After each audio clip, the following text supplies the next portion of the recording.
तो अभी राघव का एक वीडियो देखा जिसमें वो बता रहे हैं कि भाई जैसे आप लोग नौकरी बदलते हैं, कंपनी बदलते हैं, ऐसे मैंने पार्टी बदल ली। मैं बताना चाहता हूं कि जब हम नौकरी बदलते हैं या किसी कंपनी में नौकरी करते हैं तो उससे आइडियोलॉजी का कोई लेना देना नहीं होता। पार्टी आप आइडियोलॉजी की वजह से ज्वाइन करते हैं और उसमें रहते हैं। मगर फिर भी मैं ये बात कहूंगा कि अगर राघव को इस पार्टी में अच्छा नहीं लग रहा था, वो जा सकते थे, उनको इसका पूरा हक है। मगर आप कंपनी के अंदर भी नौकरी बदलते हैं तो 3 महीने का नोटिस देते हैं अपने मालिक को, अपनी कंपनी को, कि मैं नई कंपनी में जा रहा हूं और मेरे पास जो भी नॉलेज है उसका ट्रांजिशन करने का 3 महीने का समय है आपके पास, आप ये करा लीजिए, क्योंकि मैंने इतने साल इस कंपनी के अंदर नौकरी की है तो मेरा दायित्व है ये सब करना।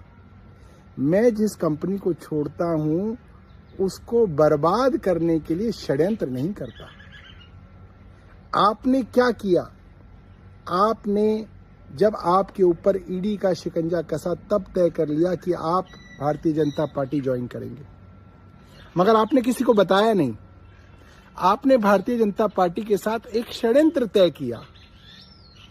भारतीय जनता पार्टी पहले दिन से इस षड्यंत्र का हिस्सा थी। दोस्तों, कैसे थी?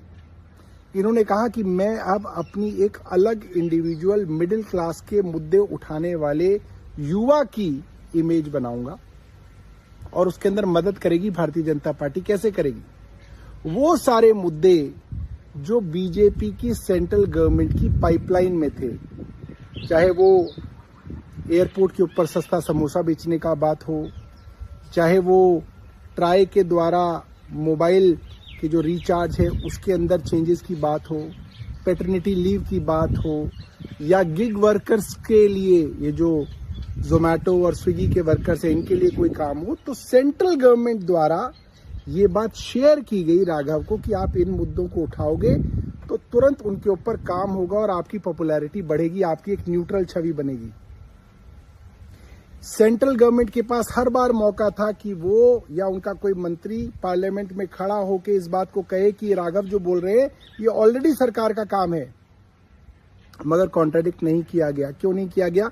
क्योंकि भारतीय जनता पार्टी की केंद्र सरकार के साथ मिलकर राघव षड्यंत्र कर रहे थे और राघव की इमेज बनाने के लिए भाजपा की सेंट्रल गवर्नमेंट काम कर रही थी। इसलिए मैं कहता हूं, आपको पार्टी छोड़नी थी, आप छोड़ सकते थे, लोग आपको गाली नहीं देते राघव, मगर आपको गाली इसलिए दी जा रही है क्योंकि आपने अपनी पार्टी के साथ, जिसने आपको सब कुछ दिया, आज आपकी शादी भी अगर हो पाई है ना, वो इसलिए हो पाई क्योंकि आप इस पार्टी के द्वारा राज्यसभा के अंदर मेंबर बनाए गए। आप एक राज्यसभा मेंबर थे, वरना कोई नहीं पूछता आपको।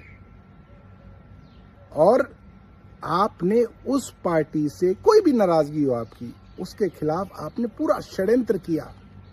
पार्टी की राज्यसभा की पूरी टीम को तोड़ के आप ले गए। इसलिए लोग आपको गालियां दे रहे हैं और कितनी ही आप दलीलें दीजिए, आपको लोग गालियां सही दे रहे हैं।